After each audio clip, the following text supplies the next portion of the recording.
মুক্তিযুদ্ধের চূড়ান্ত পরাজয় যখন নিশ্চিত, ঠিক তখনই পাকিস্তানি হানাদার বাহিনী ও তাদের দোসর রাজাকার আলবদর আল শামসরা বাঙালি জাতির মেধাবী সন্তান, বরেণ্য শিক্ষাবিদ, গবেষক, চিকিৎসক, প্রকৌশলী, সাংবাদিক, কবি, সাহিত্যিকদের নির্মমভাবে হত্যা করে।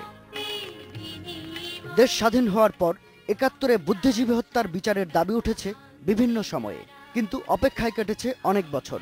অবশেষে ২০১০ সালে আন্তর্জাতিক অপরাধ ট্রাইব্যুনাল গঠনের পর শুরু হয় বিচারের আনুষ্ঠানিক কার্যক্রম। ফাঁসির রায় আসে বিদেশে পলাতক আশরাফুজ্জামান ও চৌধুরী মঈনুদ্দিনের, কিন্তু রায় কার্যকর করা যায়নি। তাদেরই অন্যতম সহযোগী আলবদর কমান্ডার আলী হাসান মোহাম্মদ মুজাহিদের ফাঁসির দণ্ড কার্যকর হয় গত মাসে। সান্ত্বনা মেলে মুক্তিযোদ্ধা ও বুদ্ধিজীবী সন্তানদের।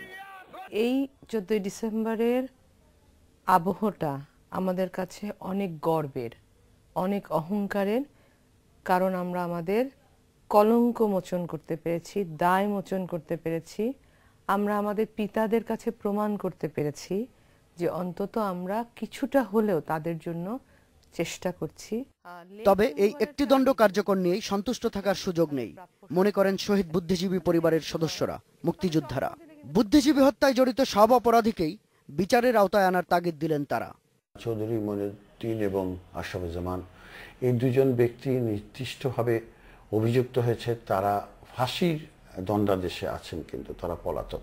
ওদেরকে নিয়ে আসাটা আমাদের জন্য বেশ কঠিন, কিন্তু সরকারের প্রতি আমাদের যে দাবিটা থাকবে, আপনারা আপনাদের তৎপরতা অব্যাহত রাখুন।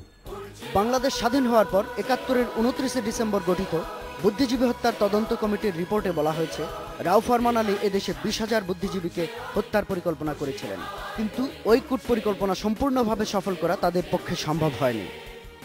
৭২ সালে জাতীয়ভাবে প্রকাশিত বুদ্ধিজীবী দিবসের সংকলন এবং নিউজউইক ম্যাগাজিনের সাংবাদিক নিকোলাস টামালিনের লেখা থেকে জানা যায়, শহীদ বুদ্ধিজীবীর মোট সংখ্যা ১,০৭০ জন, যাদের অনেকেরই অঙ্গহীন লাশ পাওয়া গিয়েছিল রায়ের বাজারের এই জায়গাটিতে, যেটি ৭১-এ ছিল একটি পরিত্যক্ত ইটভাটা।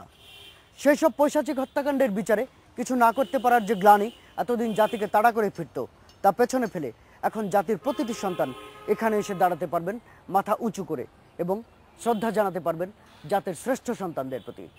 শাহাদাত স্বপন, ইন্ডিপেন্ডেন্ট নিউজ, ঢাকা।